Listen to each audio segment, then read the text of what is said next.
हम बात कर रहे हैं आजादी के पहले की उस तकरार की जिसने पूरी दुनिया को ये सोचने पे मजबूर कर दिया कि क्या महात्मा गांधी सिर्फ नाम के महात्मा है, क्या उनका गरीब दिखने वाला व्यक्तित्व मिथ्या है।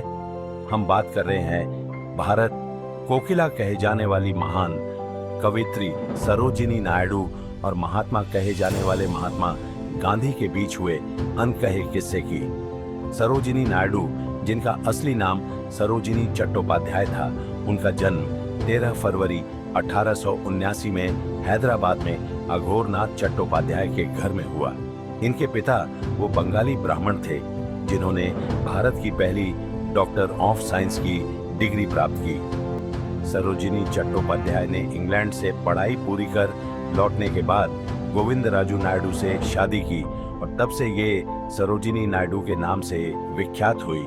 डॉक्टर ऑफ साइंस की डिग्री लेकर सरोजिनी नायडू जब भारत लौटी तब यहाँ प्लेग की बीमारी फैल चुकी थी।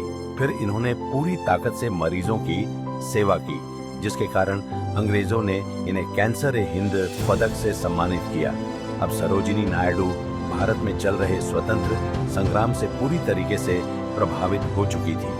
बंगाल के विभाजन से इनको गहरा धक्का लगा और 1905 में इन्होंने गोल्डन थ्रेशोल्ड पुस्तक प्रकाशित कर दी। इनकी अनेकों कविताओं ने देशवासियों के दिलों को छुआ और उनके दिलों में स्वतंत्रता की इच्छा को प्रबल किया। एनी बेसेंट के साथ मिलकर होम रूल मूवमेंट 1916 को प्रबल करना, जलियांवाला बाग हत्याकांड 1919 से दुखी होकर ब्रिटिश सरकार द्वारा दिए गए पदक को लौटा देना, गांधी जी के साथ मिलकर असहयोग आंदोलन 1920 में सक्रिय भूमिका अदा करना, यहाँ तक तो इनका साधारण रूप था। इनकी असली जंग तो इसके बाद शुरू हुई। 1925 में कानपुर अधिवेशन से इंडियन नेशनल कांग्रेस की पहली महिला अध्यक्ष बनी। अब वो समय आ गया था जब इन्होंने कुछ ऐसी बात कही जिससे सभी भारतवासियों के मन में शंका के बीज बो दिए। जब दांडी यात्रा 1930 में ये गांधी जी के साथ चल रही थी, तब इन्होंने देखा कि इनके कार्यकर्ता सभी जगहों पर ऐसे कैंप और ऐसी व्यवस्था कर रहे हैं जिनमें ये गरीब दिख सके, और इस गरीबी को दिखाने में अमीरी से रहने से ज्यादा खर्चा हो रहा था। तब उन्होंने गांधी के लिए कहा कि तुम्हारी गरीबी बहुत महंगी है।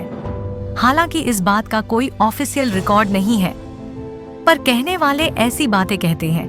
अब इस बात में कितनी सच्चाई है, इसका अंदाजा आप खुद लगाए तो बेहतर है। नमक कानून तोड़ने के बाद उन्हें पहली बार जेल जाना पड़ा। इसके बाद वो जब जेल से बाहर निकली तो 1931 में द्वितीय गोलमेज सम्मेलन ने उन्होंने भारत की तरफ से अपनी बात लंदन में कही। भारत छोड़ो आंदोलन 1942 में उन्होंने कई जगहों पर आम जनता का नेतृत्व किया। भारत की आज़ादी का सपना इनका 1947 में पूरा हुआ और स्वतंत्र भारत के उत्तर प्रदेश की पहली महिला राज्यपाल बनी। इनके महान लेखन और क्रांतिकारी गतिविधियों के लिए भारत देश हमेशा इनको याद रखेगा। वीडियो पसंद आया हो तो लाइक करें और अपने देश के इस चैनल इंडियन हिस्ट्री से जुड़ जाने के लिए चैनल को सब्सक्राइब करें। जय हिंद।